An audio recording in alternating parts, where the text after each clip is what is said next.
Fighting over inherited property and dealing with siblings. That's our topic today. Stay tuned and we'll get started right away.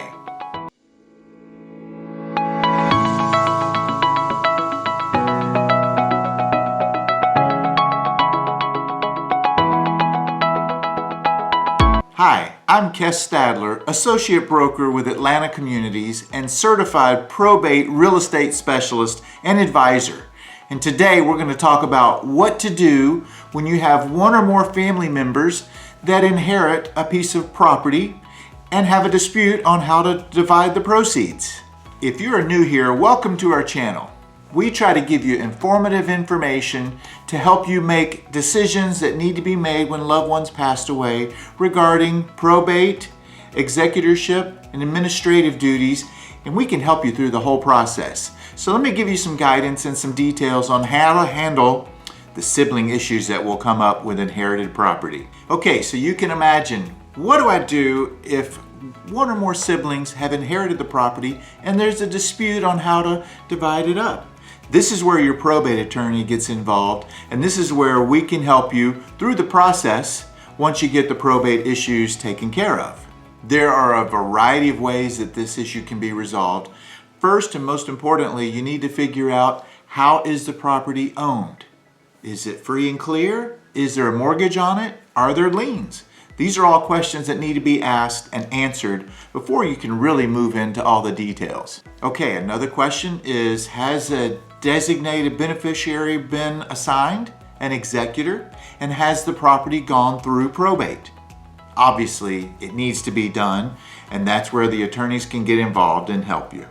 Okay, another question to ask is there a will, and does the will stipulate how the property should be divided? Not too long ago, I was dealing with a property in Marietta, Georgia, where the inheritance had come down where 50% from the will belonged to the daughter and 50% went to the fiance of the dad who had passed away. As you can tell, they did not have a meeting of the minds, and this got really tricky. But they were able to get it resolved, and I'll give you some examples on how we made it work. What had happened is the fiance had a new will drafted that gave her 50%, and the daughter, who lived out of state, just wanted to sell the property, where the fiance wanted to maybe keep it and fix it up and live in the property. Obviously, two different thoughts there, so something had to be resolved, and that's where probate and the attorneys got involved, and that's where we can help you through the process as certified probate real estate specialists. Okay, one of the big problems was the decedent's property had some deferred maintenance, and this happens quite frequently. When someone gets older, they don't have the time, the funds, or may not mentally understand they need to maintain the property. So obviously, you need to get it fixed up, or you need to find an investor that might be able to buy it strictly as is, and then divide the proceeds as probate or the will dictates.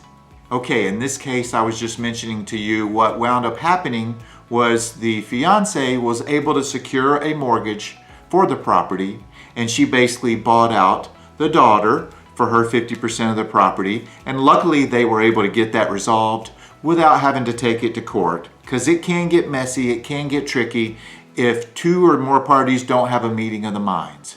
That's why usually the judge will say, let's do some mediation, let's see if we can get this resolved before we get attorneys involved and a court involved, because then it gets very expensive and can take a long time. Meanwhile, the property's sitting there, it's not getting any better, the deferred maintenance is getting worse, and it's going to cost more money in the long run to get it fixed up. Okay, now if there's not a will, that's when it gets really tricky. Ideally, you want the siblings, or the fiance and daughter in this case, to try to come together and work it out. But in the will, if nothing is stipulated, or like I said, there isn't a will, then the court has to step in and take care of or help mediate the situation. Okay, they can, and the court sometimes does, offer what we call a probate referee, and just like it sounds, they help to rectify the situation. Any chance you get to stay out of litigation, that's the way to go. It just saves everyone money, and it speeds up the process. One of the first steps, obviously, if you decide that you're going to sell the home, is to get a neutral party to give you an idea of value. That's where someone like myself or someone on my team here in Metro Atlanta can come and give you what we call a competitive market analysis, which is our professional opinion as real estate brokers on the value. Sometimes the judge may recommend that a third-party appraisal be done, and that is also, it's a neutral appraisal, and it gives you an idea of the value. And then if there is a mortgage on the property from the decedent, then you can determine how much equity is in the property, and that helps you divide the assets once the home is sold. Okay, so theoretically, you get all this resolved, and let's say the home is worth $400,000. Each party should get 50%, so $200,000, but of course that is after all the fees are paid. That might include real estate commissions, taxes, any repairs that need to be made to the property, and also any legal fees or any debts that need to be settled as part of the estate. So the $200,000 per beneficiary might be $100,000, but that's where we can help, and that's where an attorney will get involved and smooth the process out. So hopefully everyone comes away feeling like they got a fair shake on the deal. That's always important. You don't want anyone to feel like they got taken advantage of or run over, but you also don't want anyone to come in and strong arm the situation. Siblings sometimes can get in a big fight and don't even speak. In some cases, I've had to have siblings sit in separate rooms. At one closing, we had two siblings, couldn't get along in an inheritance like this. We put them in different rooms, and the attorney and I just went back and forth and took care of the deal, made it happen, and at the end, they made up and it all worked out. That was a happy ending, but it doesn't always work that way. Another option that could be used is what we call a partition. That's not very desirable, but it is an option for siblings or something where there's a dispute in the inheritance and the amounts. But that is court ordered, and anytime you get involved with the courts, obviously it's a longer process and it does require more money. So a partition is an option.